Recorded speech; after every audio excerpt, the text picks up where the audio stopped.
সংখ্যালঘু নির্যাতন তো হচ্ছে ভারতে। ভারতের এক একটা মসজিদ তারা ভাঙতেছে এখন। এটা এটা এটা একটা লক্ষণ। আস্তে আস্তে ওর মানচিত্র মসজিদের মতোই ভেঙে খান খান হয়ে যাবে ইনশাআল্লাহ। এরা যেমন অখণ্ড ভারত চায়, আমরা অখণ্ড ভারতই চাই। আমরা চাই অখণ্ড ভারত হবে কালিমা লা ইলাহা ইল্লাল্লাহ মুহাম্মাদুর রাসূলুল্লাহ। আপনারা তো মনে করেন যে ভারত আমাদেরকে ঘিরে রাখছে, তাই না? আসলে ভারতকে আমরা ঘিরে রাখছি।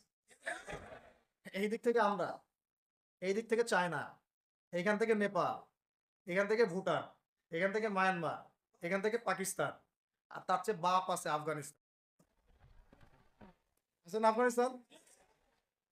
ওদের সাথে কেউ পারছে এই পর্যন্ত? আর আমরা যদি ইনশাআল্লাহু আজ্জা ওয়া জাল যদি আমরা এটাকে মদিনা রাষ্ট্র বানাতে পারি, এই বাংলাদেশকে যদি আমরা একটা মদিনা রাষ্ট্র বানাতে পারি, ইনশাআল্লাহ কালকে গাজওয়াতুল হিন্দ হবে। ওটার জন্য রেডি আমরা। এটা আমাদের কাজ, এক নাম্বার কাজ হচ্ছে এখন পরিবর্তিত বাংলাদেশে কোনো ভারতীয় দালালকে আর জায়গা না দেওয়া। একদম সাফ কথা। বরং প্রত্যেকটা ডিপার্টমেন্টে যেখানেই তারা লুকিয়ে আছে ঘাপটি মেরে, এই প্রত্যেকটা ভারতীয় দালালকে এখান থেকে বের করতে হবে। আমি একা বললে আমি পারবো না, আপনি একা বললে আপনি পারবেন না। প্রত্যেকটা এই বয়ানের জায়গা, মিম্বর, খুতবা, ওয়াজ মাহফিলের প্যান্ডেল, আমাদের রাজনৈতিক দলগুলো, ইসলামপন্থী দলগুলো যেগুলো আছে, সবার ইমারত থেকে আওয়াজটা আসতে হবে। কারণ এরা যদি আর একটা বার সুযোগ করতে পারে, না থাকবে আপনার দেহ, আর না থাকবে আপনার মাথা। এখনই তো আপনাকে হুমকি দিচ্ছে, এখনই আপনাকে হুমকি দিচ্ছে যে যে কোনো সময় একটা একটা করে গুপ্ত হত্যা করবে এরা। তার আগে চট্টগ্রামে সাইফুল ইসলাম ভাইকে, এক ভাইকে কুপায় মারা হয়েছে, এটার বিচার এখন হয় নাই। যারা মারছে ওদের ওদের পক্ষ নিয়ে আমরা আবার সংখ্যালঘুর স্লোগান তুললাম। এ কেমন সংখ্যালঘু যে আমার ভাইকে জবাই করে হত্যা করে? হ্যাঁ, সংখ্যালঘু নির্যাতন তো হচ্ছে ভারতে। ভারতের এক একটা মসজিদ তারা ভাঙতেছে এখন। এটা এটা এটা একটা লক্ষণ। আস্তে আস্তে ওর মানচিত্র মসজিদের মতোই ভেঙে খান খান হয়ে যাবে ইনশাআল্লাহ। এরা যেমন অখণ্ড ভারত চায়, আমরা অখণ্ড ভারতই চাই। আমরা চাই অখণ্ড ভারত হবে কালিমা লা ইলাহা ইল্লাল্লাহ মুহাম্মাদুর রাসূলুল্লাহ। আপনারা তো মনে করেন যে ভারত আমাদেরকে ঘিরে রাখছে, তাই না? আসলে ভারতকে আমরা ঘিরে রাখছি। এই দিক থেকে আমরা, এই দিক থেকে চায়না, এখান থেকে নেপাল, এখান থেকে ভুটান, এখান থেকে মায়ানমার, এখান থেকে পাকিস্তান, আর তার চেয়ে বাপ আছে আফগানিস্তান। আছে না আফগানিস্তান? ওদের সাথে কেউ পারছে এই পর্যন্ত? আফগানের ভাইরা নিজেদেরকে গড়ে নিচ্ছে, এখন গোছাচ্ছে। তাদের এক একজনের ইমানই জাজবা, 70 বছর 60 বছর বয়স হয়ে গেছে। আমাদের চেয়ে তাদের জাজবা যে এত বেশি, এটা আসলে বলে বোঝানো যাবে না। এখন কথা হচ্ছে, আমরা একটা কাপুরুষতার পরিচয় দিচ্ছি। নেপাল ওকে টাইম দেয় না, ভুটান টাইম দেয় না, মায়ানমার টাইম দেয় না, চায়না তো দেয়ই না। আর আমরা তাকে একেবারে প্রভুর আসনে বসাচ্ছি। আমরা কি দিছি? আমরা ইলিশ দেই, আমরা ট্রানজিট দেই, আমরা রেল দেই, আমরা বন্দর দেই, আমরা আর কি দেই? গ্যাস তো দেই মাশাআল্লাহ। তারপরে পণ্যগুলো তো দিচ্ছি, গার্মেন্টস দিয়ে দিচ্ছি, আমাদের প্রশাসনের মধ্যে লোকজন দিয়ে দিচ্ছি, কর্মী শ্রমিক দিয়ে দিচ্ছি। এই জন্যই তো বলি, কেন সে স্ট্যাটাস দেয় যে এই স্বাধীনতা তার স্বাধীনতা। এটাই তো আমার কারণ। তার মানে তারা আমাদের সার্বভৌমত্বটাকে স্বীকার করে না, তাই না? তারা যদি আমাদের স্বাধীনতা সার্বভৌমত্বকে স্বীকার করতোই, তাহলে তো এরকম স্ট্যাটাস দিত না। তো এখন কথা হচ্ছে, আমরা মাথা নত করার জাতি না। আমাদের নবী মুহাম্মদ সাল্লাল্লাহু আলাইহি ওয়াসাল্লাম মাথা উঁচু করে দাওয়াতি কাজ করছেন। মার খেলেও কখনো তিনি মাথা নিচু করেন না। সাহাবায়ে কেরাম রাদিয়াল্লাহু আনহুম আজমাইন মাথা উঁচু করে দাওয়াতের কাজ করছেন, কারোর সামনে মাথা নত করেন নাই, ইল্লাল্লাহ, আল্লাহ ছাড়া। মার খেয়েছেন, হিজরত করতে হলে হিজরত করেছেন, কখনো মানুষ গালি দিয়েছে, গালি সহ্য করেছেন, কখনো মদিনায় চলে যেতে হয়েছে, দেশ ছাড়তে হয়েছে, দেশ ছাড়ছেন। আবার কখনো ইসলামী রাষ্ট্র কায়েম করতে হয়েছে, রাষ্ট্র কায়েম করছেন। জিহাদ করার দরকার, জিহাদও করছেন। কেতালের দরকার, কেতালও করছেন। আস্তে আস্তে মক্কা বিজয় করছেন, করেন নাই? সিরাত পড়তে হবে, সিরাতের ধারাগুলো আমাদেরকে বুঝতে হবে। এখন আমরা তো তার উত্তরসূরি, আমরা তাদের উত্তরসূরি। প্রথম কথা হচ্ছে, আমরা আমাদের নতজানু মনোভাবটাকে আগে ত্যাগ করতে হবে, এক নাম্বার। আর অতীতের জীবনের যে ভুল ত্রুটিগুলো দ্রুত সংশোধন করতে হবে। মানে এখন আর আমাদের হাতে অনেক লম্বা সময় আছে এমন না বিষয়গুলো। কত কি যে দ্রুত হয়ে যাবে আপনি হয়তো ভাবতেও পারবেন না। বিশ্বটা খুব দ্রুত চেঞ্জ হচ্ছে। বাংলাদেশে এখন সেই অবস্থাটা নাই। কিন্তু বাংলাদেশে তাবলিগের মেহনত, আমর বিল মারুফ নাহি আনিল মুনকারের মেহনত তো চলবে। মানে তাবলিগের মেহনত, দাওয়াতের মেহনতটা চলবে। যদি যদি কখনো বাংলাদেশে দেখা যায় যে দেশের শত্রুরা বা দিনের শত্রুরা বা উগ্রবাদীরা এই দেশের স্বাধীনতা সার্বভৌমত্বের উপর আক্রমণ করে, তখন কি আমাদের উপরে জিহাদ ফরজ হবে কিনা? এখন যদি তাই হয়, এখন আপনাদের কি মনে হয় এটার সম্ভাবনা আছে না নাই? এটুকু ইন্টেলেকচুয়াল অবস্থা তো আপনাদের আছে, এটার সম্ভাবনাও হতে পারে, আজ হোক কাল হোক, হতেই পারে। তখন আমার প্রিপারেশনটা কি হবে সেটা আমাকে এখন জানতে হবে। আমার প্রিপারেশনটা কি হওয়া উচিত? প্রথম প্রিপারেশন হওয়া উচিত আগের সমস্ত জিন্দগিতে যা করছি নিজেকে আল্লাহর দিকে ফিরাই নিয়ে আসে। এটা প্রথম কাজ। যে আল্লাহর দিকে ফিরে আসে নাই তার সাথে না জিহাদের সম্পর্ক আছে না কিতালের কোনো সম্পর্ক, সে তো আল্লাহর পথেই নাই। তো প্রিয় যুবক ভাইয়েরা, আগে প্রথম কথা হচ্ছে আগে আপনি আল্লাহর দিকে ফিরে আসেন। দ্বিতীয় কথা হচ্ছে এরপরে আমাদের প্রয়োজন শারীরিক প্রস্তুতি। শারীরিক প্রস্তুতি যেমনটা বললাম যে কোনো অবস্থাতেই আলেম ওলামাদেরকে, দায়ীদেরকে, মুফতিদেরকে, মুহাদ্দিসদেরকে, মাদ্রাসার শিক্ষকদেরকে, খতিবদেরকে ভিতরে ঢুকতে দেওয়া যাবে না। কারণ আপনাদেরকে যদি ভিতরে নিয়ে যাওয়ার স্কোপ পায় তারা নতুন করে আবারও কেউ, তাহলে আর সুস্থ রাখবে না, ফিজিক্যালি আপনি ঠিক থাকতে পারবেন না। অতএব একটা সামাজিক প্রতিরোধ গড়ে তুলতে হবে সবসময়। মানে একটা এলাকার মধ্যে একজন আলেম আছেন, সেই আলেমকে এলাকা থেকে নিতে পারবে না, তার তাকে নেওয়ার আগে 100 জনের উপর গুলি চালাইতে হবে, এমন একটা মুভমেন্ট থাকতে হবে। প্রতিবাদ না করলে আপনি বান্দরবনে যান, বান্দরবনের পাহাড়ি এলাকায় গিয়ে কোন একটা পাহাড়ি লোককে উঠাই নিয়ে আসেন, দেখি কত বড় সাহস আছে আপনার। আর্মি পর্যন্ত পারে না। কে পারে না? সেনাবাহিনী পারে না। পারে? পাহাড়িরা ওইখানে ঐক্যবদ্ধ হয়ে যায়, ওদের মহিলারা ঝাড়ু নিয়ে সামনে চলে আসে। এই আমাদের বান্দরবনের কথা বলতেছে। ওখানে যে কুকি চিং একটা ফ্রন্ট গঠন করছে সশস্ত্র বিদ্রোহীরা, ওই অংশটুকুকে নিয়ে একটা মাস্টার প্ল্যান আছে ওদের। ওই অংশটুকুতে তারা একটা খ্রিস্টান রাজ্য বা আলাদা একটা পাহাড়িদেরকে নিয়ে একটা রাষ্ট্র প্রতিষ্ঠা করতে চায়। এটা ওদের স্বপ্ন আর কি। এই উদ্দেশ্যে তারা হাঁটতেছে এবং তারা অস্ট্রেল ভাষায় কথা বলে। ওখানে তারা পতাকা বানাইছে, মানচিত্র বানাইছে, এমনকি লাস্ট টাইম আমরা ওখানে গিয়ে শুনলাম যে মুদ্রাও নাকি বানাচ্ছে। মুদ্রা মুদ্রা বুঝতেছেন বিষয়টা কত ডিপ? আমাদের রাষ্ট্রে যে কত সমস্যা, আর জানি না যারা দায়িত্বে আছে তারা কি করতেছে, আসলে কোন দিকটা সামাল দিচ্ছে। অর্থনৈতিক দিকটা দেখবে, না এই পাহাড়ি এলাকার সমস্যাগুলো মেটাবে, নাকি আমাদের মুসলিম উম্মার অভ্যন্তরীণ সমস্যাটা মেটাবে, না শহীদ ভাইদের খবর নিবে, না পঙ্গু ভাইরা যারা পড়ে আছে হাসপাতালে তাদের খবর নিবে? সিনেমা দেখতে বসে গেছে।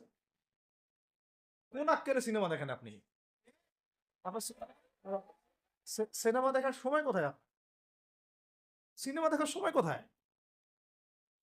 এই যে যতগুলো ভাই শহীদ হয়েছে তাদের পরিবারের খোঁজখবর নেওয়া লাগবে না? এবং যতগুলো ভাই এখন হাসপাতালে কাতরাচ্ছে তাদের সঙ্গে হাজার হাজার হাজার হাজার ছাত্র ভাই, তাদের চিকিৎসা করানো লাগবে না?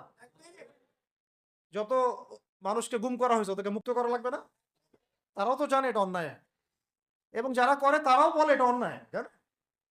যারা করে তারাও বলে এটা অন্যায়, এবং আমাকেও বলেছিল যে আমি জিজ্ঞাসা করেছিলাম যে আমাকে যদি মানে প্রকাশ্য কোর্টে চালান করে দেওয়া হয় এবং জাতির সামনে বলা হয় যে আমাকে গুম করা হয়েছে, এবং এরপর যদি বলা হয় যে আমাকে গুম করার পরে কোনো রকমের নেগেটিভ কিছু পাওয়া যায় নাই তাই আমরা ছেড়ে দিয়েছি, এই কথাটা কি বলা যাবে কি যাবে না? তারা বলছে যে না, এটা বলা যাবে না, কারণ এই কাজটা তো মানবতা বিরোধী অপরাধ, এটা করলে তো বললে তো সবাই আবার বুঝে ফেলবে। তো এই হলো অবস্থা ওখানে। আমরা বুঝেছি যে বাংলাদেশের প্রশাসনে দুইটা ভাগ আছে। একটা ভাগ হচ্ছে মারাত্মক রকমের ইসলাম প্রিয় এবং দেশপ্রেমিক, মাশাআল্লাহ, আমরা তাদেরকে স্যালুট জানাই, মাশাআল্লাহ। কিন্তু আপনারা ভুল জায়গায় শ্রম দিচ্ছেন, আপনারা ভুল জায়গায় মেধা, শ্রম এবং আপনাদের জীবন নষ্ট করতেছেন। আপনাদের থাকা দরকার ছিল ওলামায়ে কেরামদের সাথে, তাহলে আপনাদেরকে টক্কর দিয়ে কেউ সামনে যেতে পারতো না। আপনারা খালিদ বিন ওয়ালিদ হতে পারতেন আমাদের, আপনারা কিন্তু ওমর ইবনে খাত্তাব হইতে পারতেন। ওইখানে ঢুকে আপনারা শুধুমাত্র দুনিয়ার স্বার্থে সব নষ্ট করতেছেন। আমাদেরকে বলা হচ্ছে হুজুর বদদোয়া করিয়েন না, ছেড়ে দিচ্ছেন, আমাদেরকে বদদোয়া দিয়েন না আবার বের হয়ে, আমাদের চাকরি এটা, ডিউটি এটা। এক ভাই আমাকে কোরআন এনে দিয়েছিল, নির্জনতা তো, ওখানে নির্জনতার সঙ্গী হচ্ছে কোরআন, কোরআন এবং নামাজ। তো এক ভাই দেখেছে আমি একটু নির্জন, মন খারাপ বসে আছি, একটা কোরআন নিয়ে এসে দিয়েছে, হুজুর কোরআন পড়েন আপনি, মন ভালো হবে। আর একজন এসে কোরআন নিয়ে চলে গেছে। কোরআন পড়ে ওখানে যদি আপনি আবার উল্টাপাল্টা কিছু করেন, ওদের নিয়ম নাই কোরআন দেওয়া, কোরআন দেওয়ার কি নাই, নিয়ম নাই। তো এই হলো অবস্থা। কথা হচ্ছে যে এই ভাইদেরকে মুক্ত করাও তো তাদের কাজ ছিল। যে ওলামায়ে কেরামদের এক একজনের উপরে ৩টা ৪টা ৫টা ১০টা করে মামলা এখনো ঝুলতেছে, তাদেরকে মুক্ত করা উচিত ছিল না? আর এই পুরো জুলুমের পিছনে যত জালেম ইনভলভ ছিল তাদেরকে আইডেন্টিফাই করে ভিতরে ঢুকানো উচিত ছিল না?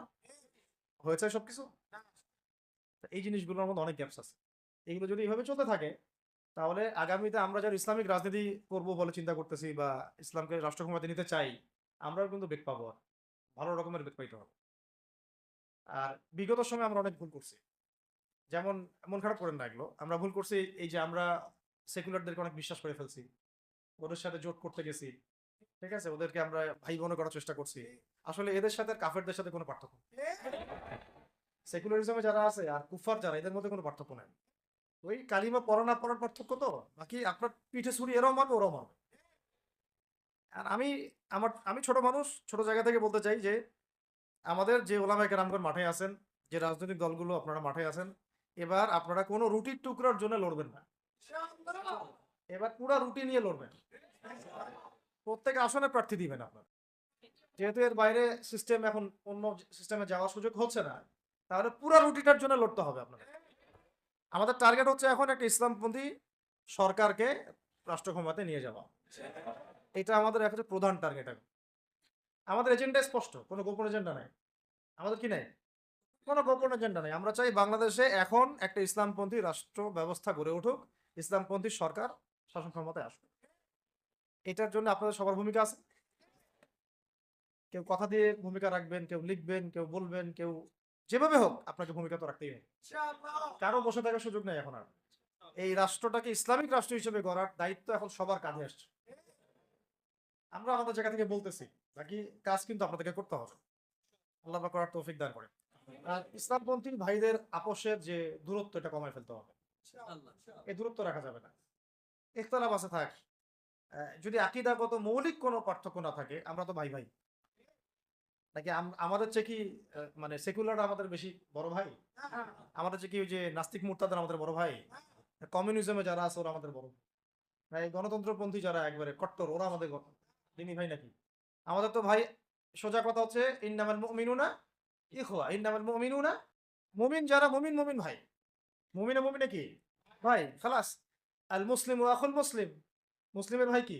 মুসলিম, খালাস এইটুক। মুসলিম আমার ভাই, মুসলিম আমার ভাই। এখন যারা এদেশের রাষ্ট্র ক্ষমতা ইসলামকে চায় না, তারা আমাদের ভাই না। সে যে কোনো নামে আসুক, এক্স ওয়াই জেড, দেখার দরকার নেই। এক্স নামে আসুক, ওয়াই নামে আসুক, জেড নামে আসুক, যারা রাষ্ট্র ব্যবস্থা ইসলামকে চায় না, তারা আমার ভাই। সোজা কথা। এবং রাষ্ট্র ব্যবস্থা ইসলাম চায় যে ভাইরা আমাদের, ওই ভাইদেরকে একসাথে থাকতে হবে।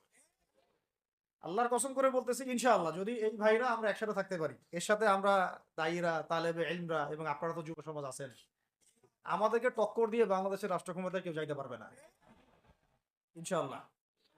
সবাইকে ভূমিকা রাখতে হবে। এখন অন্যান্য আলোচনা চেয়ে এই আলোচনাটাই বেশি দরকার।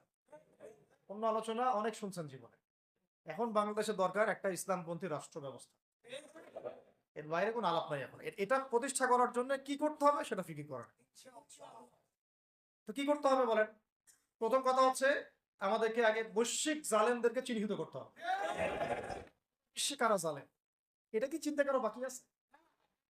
এই কথা বলতে যে ভয় পায়, তার তো নবীর ওয়ারিস হওয়ার দাবি করার উচিত না।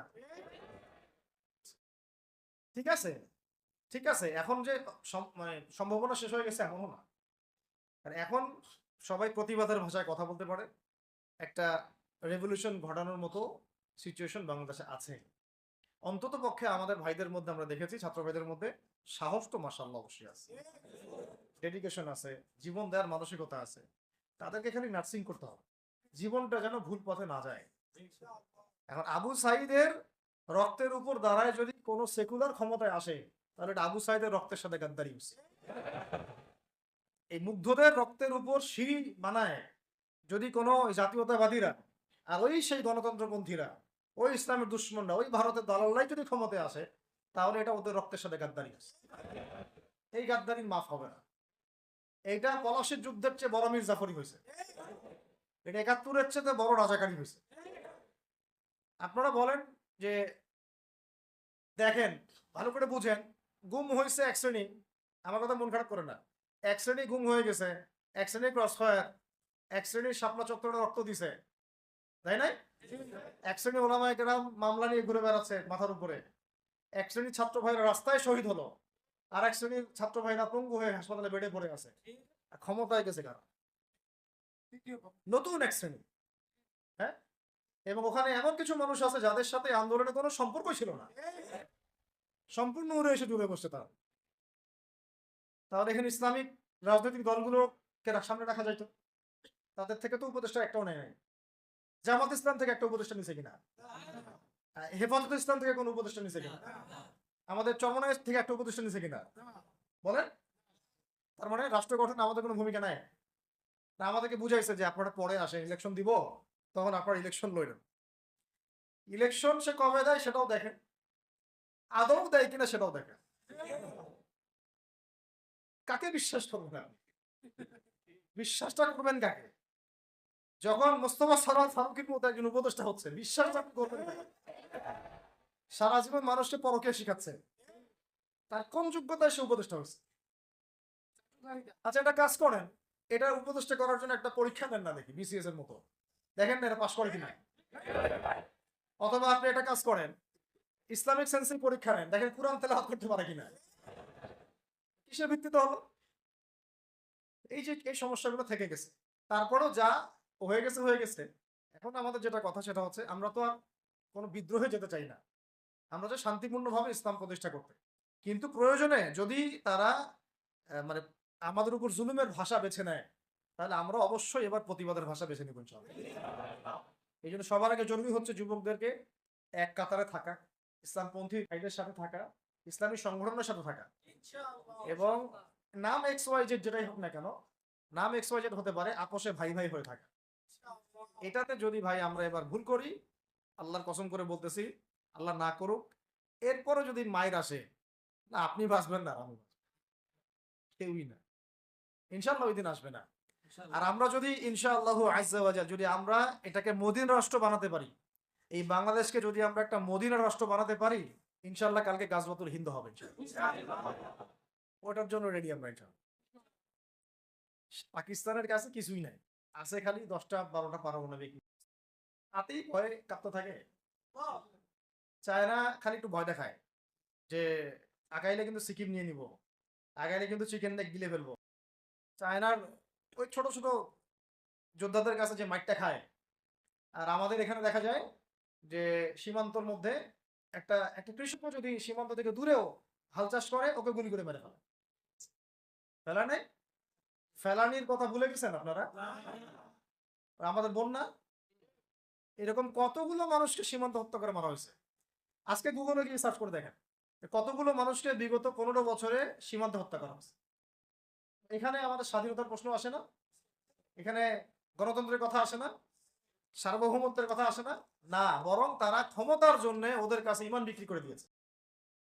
ক্ষমতার জন্য এই উগ্রদের কাছে, মানে উগ্র হিন্দুত্ববাদীদের কাছে ওরা তাদের ইমান, ওদের আমল, ওদের তাকওয়া, ওদের দিন সব বিক্রি করে দিচ্ছে। এই জন্য আমি আগে বলেছি একটা লেকচারে যে আমরা যদি বিরিয়ানি খেতে চাই, আপনি যদি বিরিয়ানি খেতে চান, একটা পাত্র নিবেন কি না? জি। আচ্ছা, পাত্রটা যদি ময়লা থাকে খাবেন? পাত্র অনেক ময়লা আছে, আপনি কি ওইখানেই বিরিয়ানি ঢালবেন, তাহলে খাওয়া শুরু করবেন? সবার আগে আপনি কি করেন? এটাকে ধোন, পরিষ্কার করেন, তাই না? বাংলাদেশকে যদি আপনি ইসলামী রাষ্ট্র হিসেবে করতে চান, আগে এই দেশের মধ্যে যে পয়জন গুলো আছে এগুলোকে দূর করতে হবে, সমস্ত পয়জনকে ধুয়ে সাফ করতে হবে। তারপরে যে খেলাফা বা শরিয়া বা ইমারা যেটাই আসো, ইমারা এক জিনিস, খেলাফা আর এক জিনিস। আমি এক কথায় বোঝাচ্ছি ইসলামী রাষ্ট্র ব্যবস্থা। ইসলামী রাষ্ট্র ব্যবস্থা যদি ইসলামী রাষ্ট্র ব্যবস্থা তারপরে আসে, জমিন সাফ করার পরে, তখন সেটা সাস্টেইন করবেন ইনশাআল্লাহ। আর যদি ময়লার মধ্যেই ইসলামী রাষ্ট্র কায়েম করতে চান, তখন হবে উদাহরণটা এরকম যে আপনি এই নোংরা ড্রেনের মধ্যে নেমে গায়ে সাবান মাখা শুরু করছেন, হাততে কোনো লাভ হবে না, বরং ওই নোংরাই আপনাকে খেয়ে ফেলবে। ঠিক আছে, ডেমোক্রেটিক সিস্টেমের মধ্য দিয়ে যদি আমাদের ভাইরা ক্ষমতা যেতে পারে, যাক না, সমস্যার কিছু নাই। এটা কতটুকু জায়েজ না জায়েজ, হালাল হারাম সুন্নাত, এইদিকে আমি যাচ্ছি না। এবং এটা নিশ্চিত তারাও জানে এটা সুন্নাত না, তারাও জানে এটা কি না, সুন্নাত পদ্ধতি না। কারণ রাসূলুল্লাহ সাল্লাল্লাহু আলাইহি ওয়াসাল্লাম দাওয়াতের মধ্য দিয়ে এবং সশস্ত্র যুদ্ধের মধ্য দিয়ে মানে মক্কা বিজয় করেছেন। দাওয়াতের মধ্য দিয়ে তিনি মদিনা রাষ্ট্র কায়েম করেছেন। তারপরে মদিনা রাষ্ট্রকে বেস করে আস্তে আস্তে আরো রাষ্ট্রকে এক্সপ্যান্ড করেছেন। বদর, উহুদ, খন্দক, খায়বার এগুলো হয়েছে, আস্তে আস্তে মক্কা বিজয় হয়েছে। মূল ছিল আগে মদিনা রাষ্ট্রটা কায়েম করা। তো আমরা যে কোনো ভাবেই হোক মদিনা রাষ্ট্রটা আমাদের কায়েম করতে হবে। তারপরে ইনশাআল্লাহ তাআলা দেখবেন, হ্যাঁ, ওই অখণ্ড ভারত আমরাও কায়েম করবো ইনশাআল্লাহ। সংখ্যা নিয়ে কিচ্ছু না, ওদের সংখ্যাকে আমরা ভয় পাই, ওদের সংখ্যাকে ভয় পাওয়ার কিচ্ছু নাই, সংখ্যাকে ভয় পাওয়ার কিচ্ছু নাই। কারণ এই যে কোরআন, আমার সামনে যে কোরআনটা আছে, এটা দেখে একটু খারাপ লাগলো। কোরআনের যে অবস্থা, এটা খুব মনের কষ্ট দিল আর কি। কোরআনটা হবে চকচকা, এটা দেখে বোঝা যাচ্ছে এটা অনেকদিন কেউ পড়েই নাই। আপনাদের বাসার যদি কোরআনের এই হালত হয়, তাহলে আমাদের দ্বারা দিন কায়েম হবে না। আপনার কোরআনের হালত হবে এমন যে কোরআনে এক বিন্দু পরিমাণ কোনো ময়লা নাই, প্রত্যেকদিন আপনার হাতের স্পর্শেই ময়লা দূর হয়। তখন এই কোরআন আপনার পক্ষে কথা বলবেন ইনশাআল্লাহ। ভাই, কোরআনের কাছে চলে আসেন, আর দেরি করেন না, সময় নাই। আল্লাহ পাক সবাইকে কবুল করেন, আমিন। এই মসজিদগুলোকে কাজে লাগান, এখানে তালিমি বৈঠক চালু করেন প্রত্যেক সপ্তাহে। আমি যদি প্রত্যেক মাসে রংপুরে আসি, প্রত্যেক মাসে সময় দেবো ইনশাআল্লাহ। আপনারা এখানে ইমাম ঠিক করেন, খতিব ঠিক করেন, এবং ওই যে টিচার ঠিক করেন, করে আপনারা কোরআন শেখার ব্যাচ চালু করেন, কোরআনের তাফসীরের ক্লাস চালু করেন, তারপরে তুলনামূলক আরবি ভাষা শিখেন। মানে এগুলো শিখে নেন তাড়াতাড়ি, সময় নাই এগুলো, আমাদের হাতে সময় কম। এগুলো আজকে থেকে 10 বছর আগেই শেখা উচিত ছিল, তাই না? কিন্তু আমাদের এই সেকুলার শিক্ষা ব্যবস্থা আপনার জীবন থেকে 20 বছর কেড়ে নিছে। 20 বছর পড়াশোনা করার পরে আমি চ্যালেঞ্জ করতেছি, এই যে লাখ লাখ টিচার, লাখ লাখ টিচারকেও যদি আপনি কোরআন তেলাওয়াত ধরেন, সহি বলতে পারেন, অথচ তারা জাতির শিক্ষক হয়ে বসে আছে।